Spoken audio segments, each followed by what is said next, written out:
Hey sis, so you've made it to the second week of our summer self-care challenge. And so this one is going to seem like it's a lot, or it may be a challenge for some of us, but I promise you, trust the process. So in our last week, of course, we talked about our nighttime routine. Remember, that's what you were getting together, your nighttime routine. So setting that time aside to assess your day so that you can know what you need to pray over, so that you can adjust what you need to see happen in the days going forward, but also time to give yourself time to just have downtime, get your atmosphere together. So now that you can now have space to get those together who are around you, we're talking delegation. We're talking more boundaries. So in the email, if you're not part of the emails, sign up so that you can go along this journey with us and get the steps that you need that you can go back and look at. So I'm going to look at them as well, but our power scripture for this week comes from Proverbs 31 again, and it's Proverbs 31 and 15. I'm going to read it just so I don't mess it up. So in Proverbs 31 and 15, it says, she gets up before dawn to prepare breakfast for her household and plan the day's work for her servant girls. And so I'm going to give you the tips that we're going to do right here. So in these tips, I'm looking at it so I don't tell you all anything that you may be missing. Okay. You're going to set the alarm at least 30 minutes to an hour ahead of time than what you would usually wake up in the morning. So if you wake up in the morning at 7 o'clock, you're going to challenge yourself to set the alarm for 6:30 or 6 o'clock. I would say try an hour. You never know. Like I said, don't expect to get this all right the first time.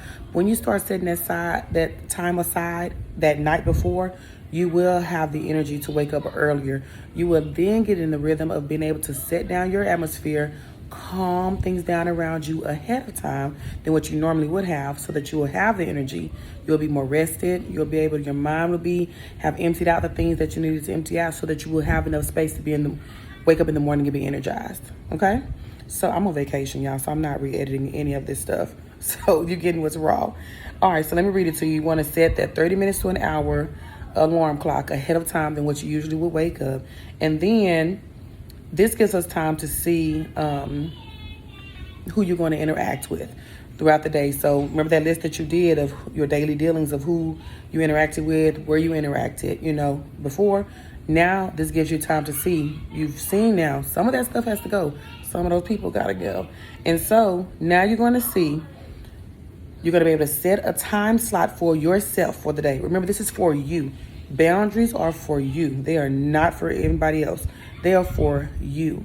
And so you're going to set a time slot of where you are going to dwell that day. You know you have to go to work. You know you have certain things that you have to do.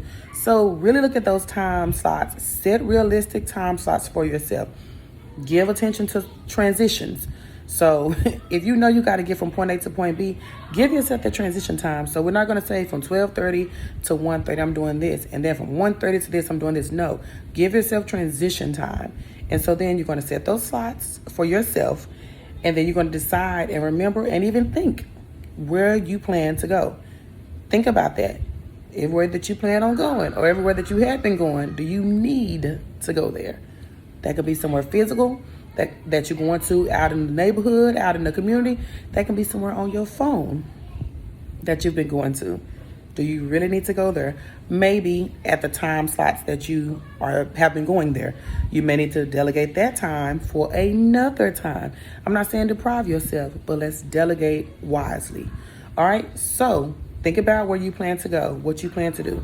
You're going to also think about how long you will be there. Once again, I said realistically, we have to go to work. We have to do certain things. We have obligations with our families. Okay, how long do you really need to be there? Assess how long you stay. Remember we talked about that on the last part of the challenge. All right? Not saying don't talk to your people, your friends, whoever you need to talk to. Not saying don't go on social media. Not saying don't come over here and look at videos like this.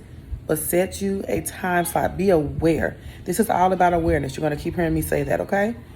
Not perfection, perspective. Okay? We need to see what is right now, like where we are. All right. Now you're going to see who you need to manage. No, the video didn't pause. But we need to pause and think about that, y'all. Not everybody that we managing needs to be managed. That's a whole word for us as sisters. Not everybody or everything that you manage needs to be managed. I'm glad this camera is facing me because I'm talking to myself. Think about that, y'all. We're going to go into details. We're going to go in more depth as we go along. Just stay with it. Don't give up. And then lastly, think about what are their priority tasks. If you're a mom, I'm a mom. I have kids. They have tasks that I have to manage. But what are their priority tasks? Sometimes we're busy working. I'm so bad at this, y'all. We're busy working on stuff that is not going to push us forward. So it's definitely not going to push the things or the people around us forward. It's not really getting us to our goals. Sometimes we're running from stuff. You know what I mean? So think about what are the priority tasks. You need to be thinking that for yourself, of course, but also for those people who you have to manage. Some of these things we're going to see later on if we're talking about delegation, that some of these things can be passed on to somebody else to do. Some of these things can be shuffled right on off of our list.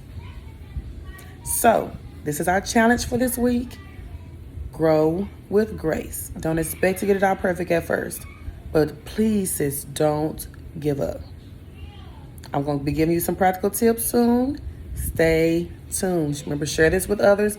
Like and subscribe if you have not already so that you can get this on your thread. Get it so you can see it, okay? And we can also get this out to other sisters. So I'll check in with y'all soon.